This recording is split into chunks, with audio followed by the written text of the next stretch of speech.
clinch and elbows. Do you understand? So the knees coming in as well. Yeah? Very, very simply, very relaxed. Everybody sure about that? You would clinch just and elbows and knees. Just demonstrate once. Yeah. Okay, so we're going to play.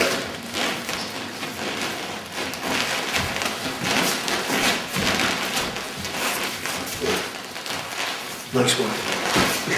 So easy to do with elbows. Now just acknowledge it. Good, good. Okay. See, I'm putting the knees in. Now you have hold of me, Ross. Yeah. I'll move back slightly. Right, we're back there. Well, and I lifted this knee. Now you must have felt me change weight. What should you have done? Woman, second. Right, which is your strong hand?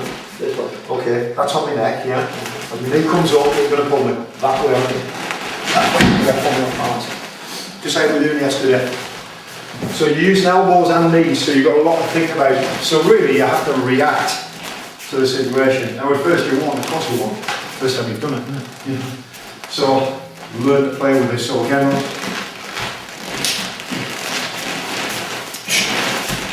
like I said, go down. See? Now what should you have done?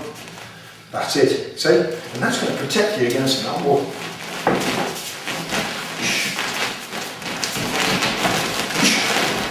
Don't put your hands down. Yeah, never put your hands down to grab those knees. If you put your hands down, grab those knees, bam.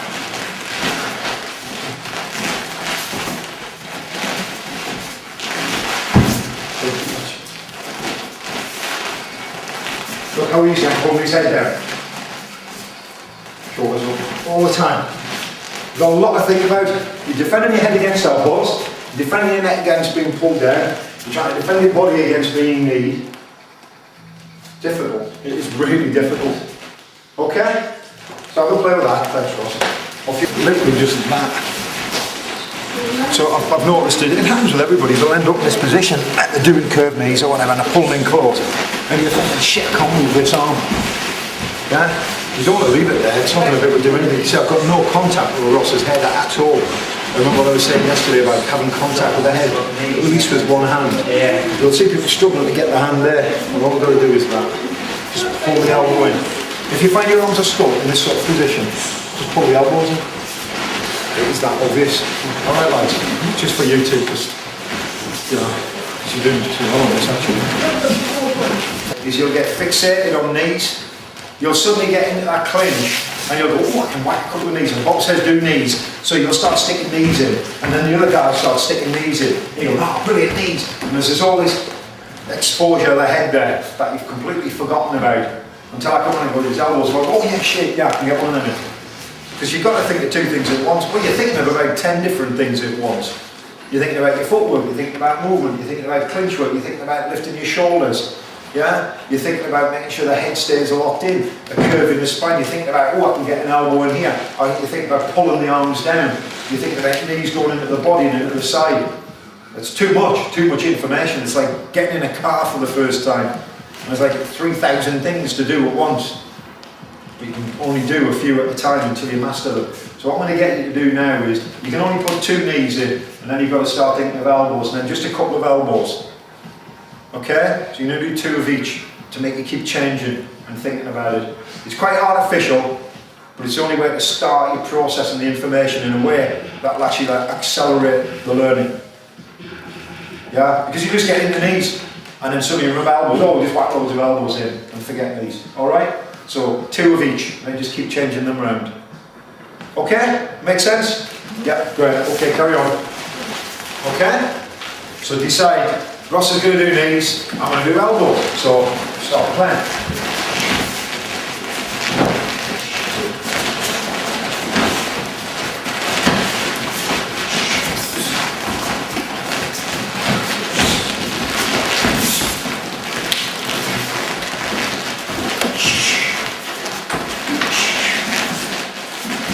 Sit right. Sit. That's it. That's better. Okay? So, decide who's going to do what. Because you'll both go, crap, oh shit. Alright? So 1 elbows, 1 knees. That's good. Each of you, at some point, and one is just doing elbows, one is just doing knees. Just play around with it, mix it up and mix it around. with regards to the clinch works, I've been coming out having a quick look at everybody. Just a couple of little pointers I mentioned at the Ross and that about your position on the inside. Yeah? What's happening is some of you guys are getting inside like this and it's looking really strong. And what generally happens is people tend to do this to try and pull the head down. So they go flat-footed and then sink their body weight.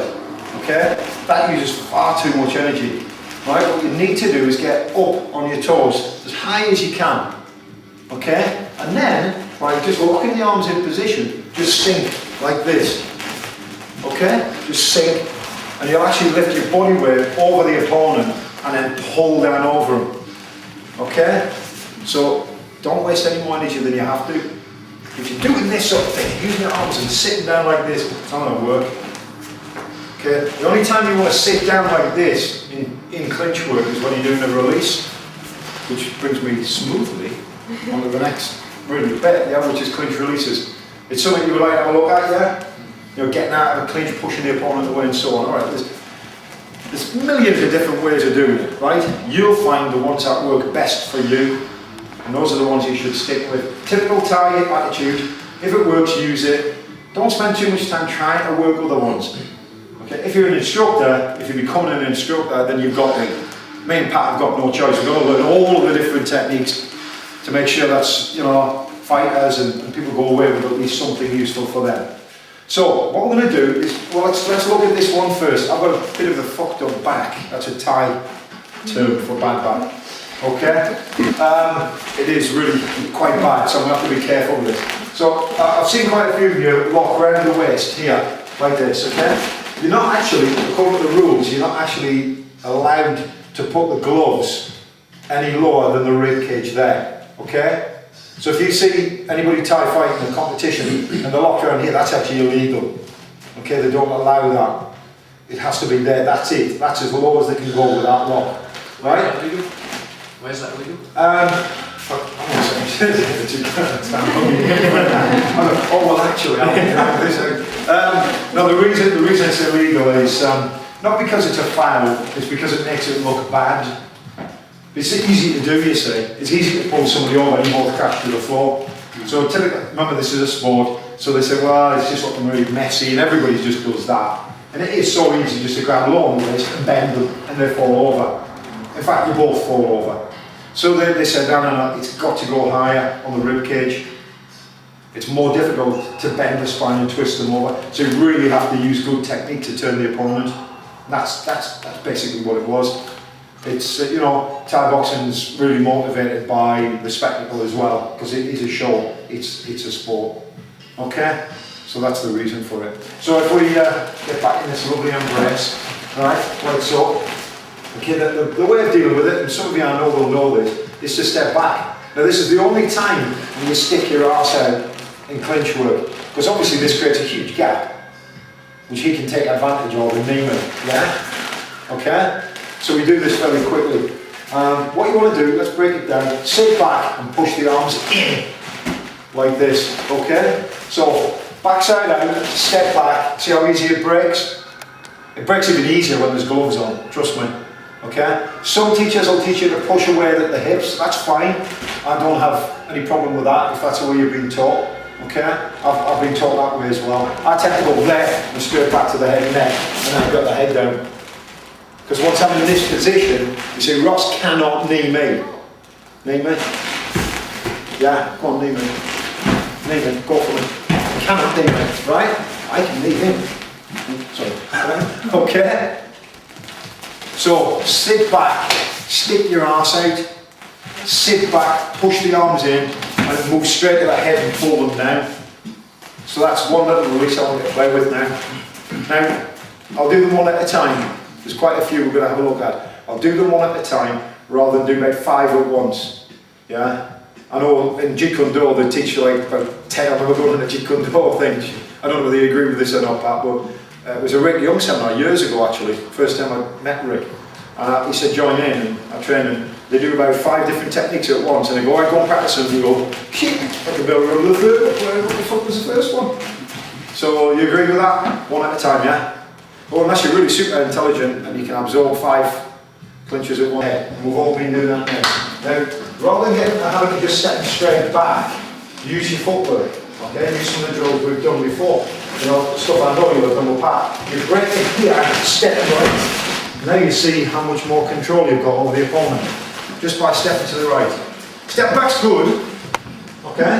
What if he gets the ropes? You know, in terms of ring craft, what if the ropes are here, like this, okay? The clinch is on me here, and I can only step back this far, and I can't go any further. I'm here. I need to step off to my left or right. So I'll turn it, I'll push him on the rope, and then drive the knee in. Okay? So, I mean, if you want to work sort of to the by the wall, for example, and use that as like the outer perimeter of the ring to make it work, you can't step back. There's going to be times in the ring where you can't step back, the ropes will prevent you. And to be honest, I'd rather, break, step left anyway, because look what this does to the opponent. You see what I'm doing? I've got a hold of the head and I'm twisting it. I'm cranking it round, which keeps him off balance. Okay? So whenever you can employ a cranking motion of the head in a clinch work, do so. Because it does significantly more damage than just pulling it. I'll do this gently, obviously. So I'm up here, I'll sit and I'll crank, and I'll crank, and I'll twist. And I'll even push the head against my chest and crank it this way. Yeah? Have some of you seen that? Yeah? Some of you seen that? Yeah? Yeah? To crank it towards the chest as well. And the exercise I want you just to quickly do, you're going to go back, step left, knee, knee. Okay? What I want you to do is not put your hands there, just go for my head. Because, you know, if I'm in this position, right, I've got you, break the clinch, you go for my head, I'm going to do this. See what I'm doing? My head's going down, but I'm still going to lift my shoulders, I'm still going to make it as strong as possible. I'm going to make it as difficult as possible for him to turn me. And look what I've done with one hand. What did I say yesterday? I always have one hand on his head. This, oh shit! You see that going on in the ring, it's dreadful. I mean, if I'm a judge in a fighter like that, he's fucked. I'm not going to give him any points. That's dreadful technique. That is somebody at least who's trying to control the situation. I mean, even from this position, you know, because I've been twisted and turned, I've still got contact with the head. I might even be going over. As the knee comes up, at least I've got some sort of control. You see how important that one hand is? That's going to protect you against the knee. Such a simple thing. And I'm constantly surprised how many people just don't even see it. Okay? Never, really, never, ever end up like this. Okay, break my back. Don't do this, don't do this. This is the sign of some guy control. Panic. Go, don't be fucking at me head. Yeah? You should be here. Oh, your head fucking on my head. Oh, shit. Okay, it works in pubs. Seriously? It works in a pub. I've used it. I had a student sitting at the bar, right? Clinch works his speciality. He's a monster of a lad, really big neck. Can't kick, can't punch, but can he clinch? Nobody does clinch work with a big rock. He did 4 months for this. He's sitting at the bar. I turned it off. Bugger off. I'm gonna piss off. The guys will fucking get you. I'm sorry, blah blah blah. You said this. Rob goes, hand around the back of the head, smack. Clinch work. What he did, said no like that. He went, yeah, alright. And he hit the guy in the back of the head, boom, off the bar. Unfortunately, there was a glass ashtray on the bar. So, it's a perfect example of how this works so simply. Against somebody who doesn't know what they're doing, it's fantastic. And let's be honest, you know, competitively in this country, a lot of people aren't very good at clinch work. What about height difference? Height, great, makes no difference. Well, if someone taller on top of you coming down on you with their clinch, very strong clinch. I'm always reaching for the head. You know, I mean, the thing in competition, you know, it's very rare. I mean, the tallest lad I've ever fought was about 6'1", 6'2". He was my weight, and I could still get his head. You know. None of us here are Nobody extremely tall, but there are people in our club that are tall. What you've got to do is work with them, do clinch work, deliberately, you know, if you've got somebody who's bigger than you, deliberately pair up with them. You know, big and heavier as well. The Thais love that. Little Thai who came over a couple of years ago, I swear the man is that big, 6.5 stone.